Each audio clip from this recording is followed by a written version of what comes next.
पाकिस्तान से आई ये भी ठीक है, अपने बच्चों को लेके आई वो भी ठीक है, तलाकशुदा है वो भी ठीक है, पाकिस्तान से गोलियां आती हैं वो भी भारत स्वीकार करता है, पाकिस्तान से तोपें आती हैं, बंदूकें आती हैं, आतंकवादी आते हैं, स्मैक आती है, चरस आती है, गांजा आता है, हशीश आती है, तब भी हम स्वीकार करते हैं। पाकिस्तान से जब संसद हमला होता है तब भी हम स्वीकार करते हैं। पाकिस्तान से जब बंबई का बम कांड होता है ताज होटल का, तब भी हम स्वीकार करते हैं। पाकिस्तान से आई हुई हर गोली हम स्वीकार करते हैं, तो पाकिस्तान से आई हुई डोली क्यों नहीं स्वीकार करेंगे? दो बार की तलाकशुदा है, 4 साल से तलाकशुदा है, 4 बच्चों की मां है, यहां आई है। जो लोग तर्क दे रहे हैं, मैं उनसे पूछना चाहता हूं, सीमा और इसने शादी कर ली तो बहुत बड़ा जुल्म टूट गया। जब तक साफ नहीं होता है आप इस तरीके से समर्थन कर, आरोपी तो बना दें, बेनिफिट ऑफ डाउट तो देना चाहिए ना। तो साफ होने दो, वेट करो, इंतजार करो, मत इतनी डिबेटें करो। और आप इस एंगल से कह रहे हैं कि भारत माता की जय कह रही है, इसीलिए भारत माता की जय कह रही, हम प्यार करेंगे उसे। अगर वो कह रही तो हम उसको सम्मान करेंगे, हम उसका आदर करेंगे। हम भारत माता के जय करने वाले को आतंकवादी नहीं बोलेंगे। भाजपा का नारा है क्या? भारत माता, आपने बोला 2024 में भाजपा जीतेगी, बोलिए आपने। भारतीय जनता पार्टी जो पैदा भी नहीं होती तब भी भारत माता, मैंने कहा भारत माता की जय और भाजपा के एंगल से देख रहे हैं, जोड़ती है भाजपा। आपने भाजपा की बोला, आपने 2024 में भाजपा आएगी।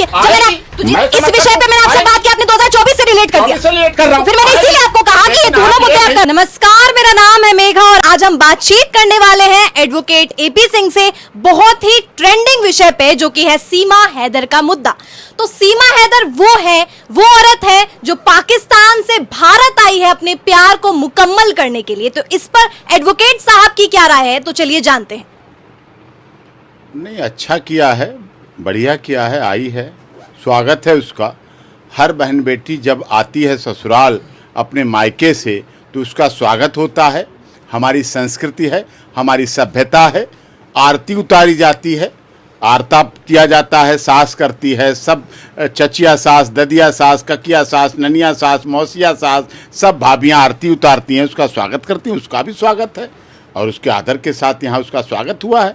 स्मैक आती है, चरस आती है, गांजा आता है, हशीश आती है, तब भी हम स्वीकार करते हैं। पाकिस्तान से जब संसद हमला होता है तब भी हम स्वीकार करते हैं। पाकिस्तान से जब बंबई का बम कांड होता है ताज होटल का, तब भी हम स्वीकार करते हैं। पाकिस्तान से आकर हमारे देश में जब अशांति फैलाई जाती है, हम तब भी स्वीकार करते हैं। पाकिस्तान से आई हुई हर गोली हम स्वीकार करते हैं, तो पाकिस्तान से आई हुई डोली क्यों नहीं स्वीकार करेंगे? पाकिस्तान से आई हुई डोली भी स्वीकार करेंगे। डोली खुशहाली लाती है, डोली विकास लाती है, डोली बच्चों की खिलखिलाहट लाती है, बच्चों की किलकारी लाती है, डोली प्यार लाती है, डोली सास ससुर देवर जेठ जेठानी के रिश्ते लाती है, गोली विधवा बनाती है। जब खिलाड़ी भारत और पाकिस्तान के करते हैं तब कोई आपका बोलता है चैनल विरोध करने गया था, मुंबई में गया था, इस्लामाबाद गया था विरोध करने, वलीमे की दावत में उनके,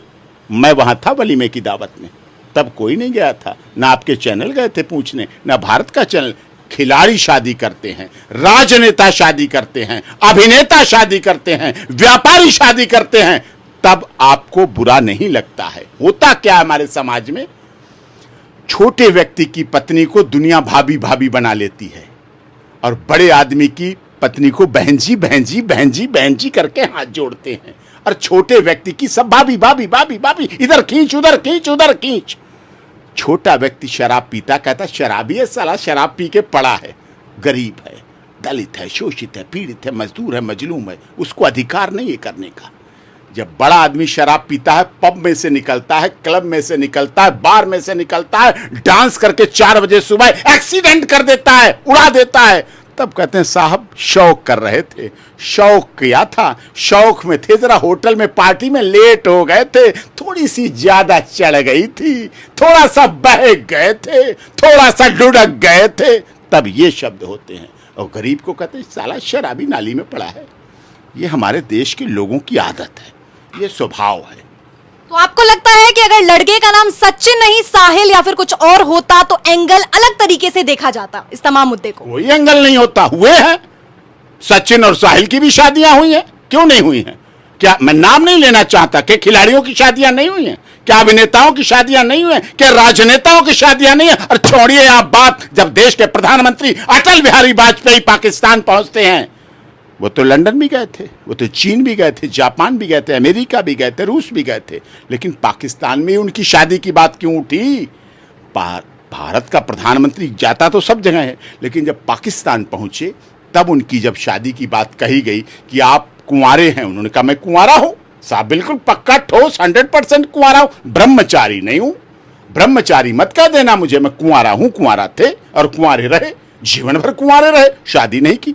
जब उनसे पाकिस्तान में लोगों ने ऑफर दी कि माननीय प्रधानमंत्री जी अटल जी आपसे शादी करेंगे, हम लोग चाहते हैं आपकी शादी आओ, उन्होंने कहा शादी करेंगे, इससे बढ़िया क्या चाहिए भाई? क्या अंधे को क्या चाहिए? 2 आंखें चाहिए, पत्नी मिल जाएगी उन्हें, बुढ़ापे पे मिल जाए तब अच्छी बात, कभी मिल जाए।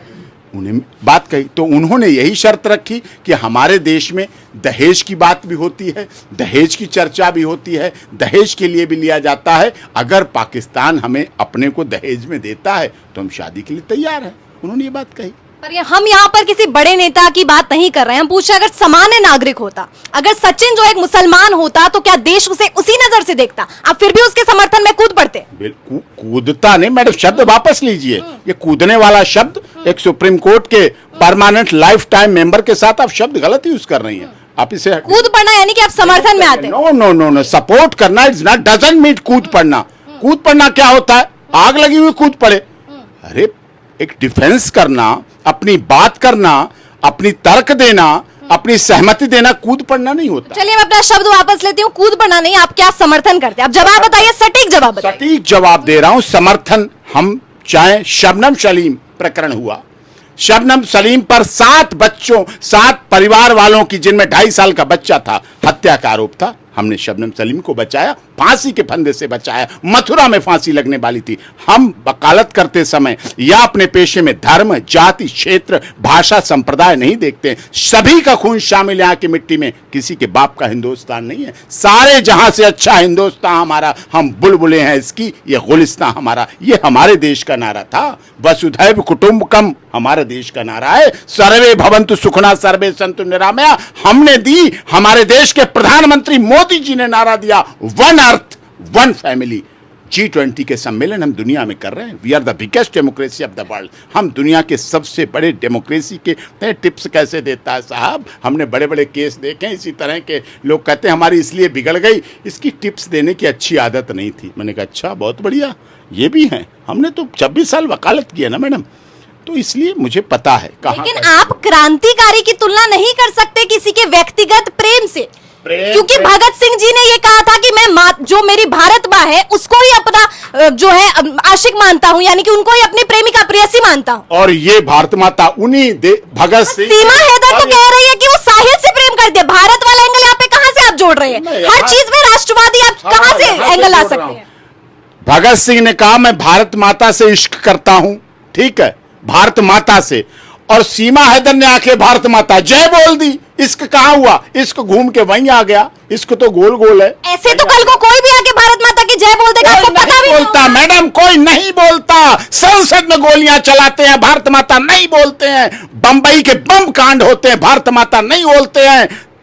सीमा पर सैनिक मारे जाते हैं। जब हमारे देश के सैनिक शहीद होते हैं ना, सीने पर गोलियां खाते हैं, उनके जब पोस्टमार्टम किए जाते हैं तो कोई गोली पीछे नहीं मिलती है, सारी गोलियां सीना पर मिलती हैं।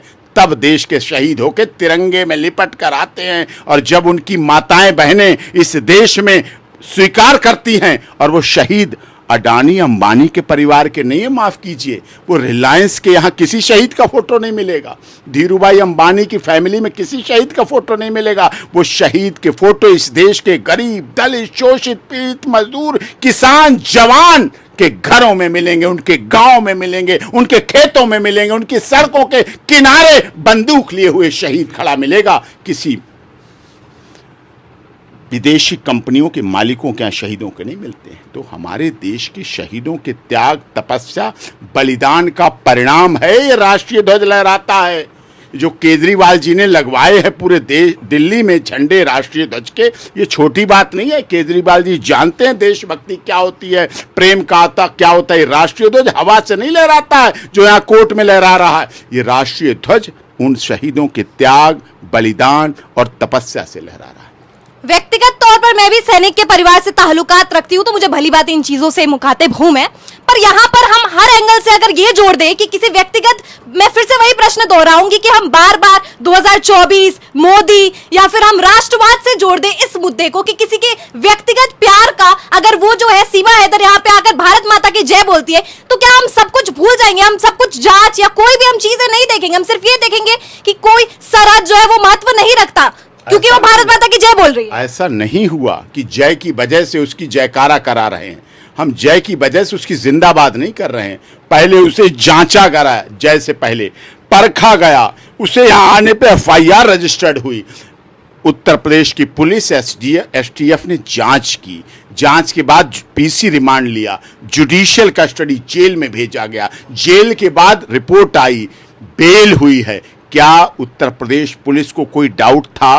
क्या polygraphy test, brain mapping, lie detector test Seema Haider का कराया गया? नहीं कराया गया। इसका मतलब कोई शक नहीं थी। जासूसी वाले आरोप झूठे थे, जासूसी वाली बात साजिशन थी, जासूसी वाली बात गलत सिद्ध हुई। और अगर ये बाद में आता है तो, अगर बाद में बात साफ होती है, चले गए हैं क्या? पुलिस कस्टडी में जाएगी, जेल जाएगी, सजा भुगतेगी,